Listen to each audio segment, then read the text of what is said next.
আসসালামু আলাইকুম। গতকালকে প্রথম আর কি এসএস ক্যাটেল ফার্মে আমার যাওয়া হয়।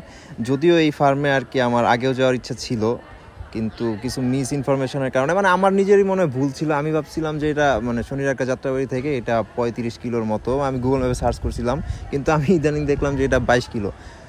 তো এই জন্য আর কি আগে যাওয়া হয় না। আগে যাওয়ার কথাটা কেন বললাম, কারণ এই ফার্মের যে মালিক এমডি লুৎফর রহমান স্যার, ঠিক আছে, আল্লাহ ওনারা জান্নাত নসিব করুক, উনি থাকতে আর কি আমার যাওয়ার খুব ইচ্ছা ছিল। আমি ওনার বড় ফ্যান ছিলাম আর কি, এখনও আছি।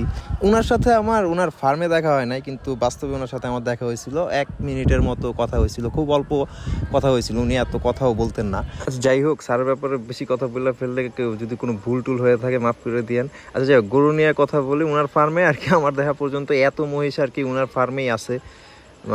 সব ক্যাটাগরির মহিষই আমি দেখলাম। এই জাফরাবাদি, মুররা, অ্যালবিনো বাফেলো প্লাস এই যে কালো যেগুলো আর কি, অনেক ক্যাটাগরি। তারপরে যে জাস্টিন বিবার টাইপের মহিষ যেগুলো আর কি, এগুলা ছিল। এখন আরেকটু যদি আমি এক্সপ্লেন করি যে কিছু কিছু ফার্ম আছে, কিছু ফার্মের গরু আছে যেগুলো আপনি মনে করেন যে ওই কিছু ঘোড়া থাকে না, ট্রেনিং প্রাপ্ত, একদম ফিট ফাট ওরকম থাকে। আর কিছু থাকে হইলো আপনার এই মানে কি বলে স্লিম ফিট, আর কিছু থাকে মনে করেন একেবারে ফ্যাট, মোটা, এই মোটা সেই মোটা। তো এই ফার্মের গরুগুলা আমার কাছে স্লিম ফিট লাগছে, যেখানে চর্বি হওয়ার চান্স খুবই কম। দেখেন এগুলা যদিও আমার মনে হয় না এই কুরবানি ঈদের জন্য, আবার হইতেও পারে, আমি শিওর না। আমার কাছে লাগতেছে যেগুলো আর কি বাচ্চা গরু, কারণ এইগুলা অন্য জাতের, ওই শিববি জাতের যেগুলো, ওইগুলা হইতে পারে, কারণ পাটা অনেক বড়।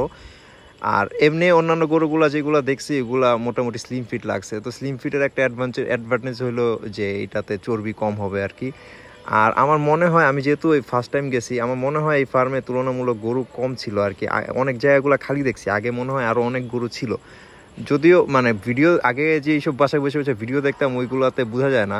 যাই হোক, আর গরুর মধ্যে আপনার সব ক্যাটাগরির গরুই পাইতে পারেন না। মিনিমাম আপনার 80% গরু তো পাইবেন, গয়াল থেকে শুরু করে। এইটা যে কি গরু, এইটা গয়াল প্লাস গরুর মনে হয় ক্রস। এরপর ছোট গরুও ছিল, তারপর হাসা গরু ছিল, পাকড়া গরু ছিল, শিববি অঙ্গল যেটা আর কি। তারপর ছোট গরু থাকে না আর কি নর্মালি ফার্মে, অন্যান্য ফার্মে। তারপর ওই যে ভুট্টি, পুঙ্গানুর, সব ক্যাটাগরির গরু রাখার ওনারা আর কি চেষ্টা করছে। আর ফার্মের পরিবেশ অনেক ভালো। এরপরে স্পেশাল একটা জায়গা আছে, ওইখানে জাস্ট আপনার ওই কি বলে ভালো ভালো যেগুলো স্পেশাল গরু ওইগুলো রাখা হয়। আর এইখানেও সবই মোটামুটি স্পেশাল গরুই ছিল। এইখানে যেমন আরসিসি টাইপের বলদটা ছিল আর কি। আর ওইখানে প্রচুর মহিষ। যদিও মহিষের গন্ধটা আমার জানি কেন একটু ভালো লাগে না, আমি কোপ আপ করতে পারতাছি না এখনো, কারণ মহিষ জীবনে কম দেখছি, ছোটবেলা থেকে হাটে কখনো মহিষ দেখি নাই আর কি। কিন্তু এই ফার্মটা আর কি মহিষ বেশি আর কি। তো যারা মহিষ পছন্দ করেন অনেক, তো মহিষের কাস্টমাররা এই ফার্মে অবশ্যই যাবেন, কারণ সব রকমের মহিষ আপনারা পেয়ে যাবেন এই ফার্মে, গরুও পেয়ে যাবেন সব রকমের। আল্লাহ হাফেজ।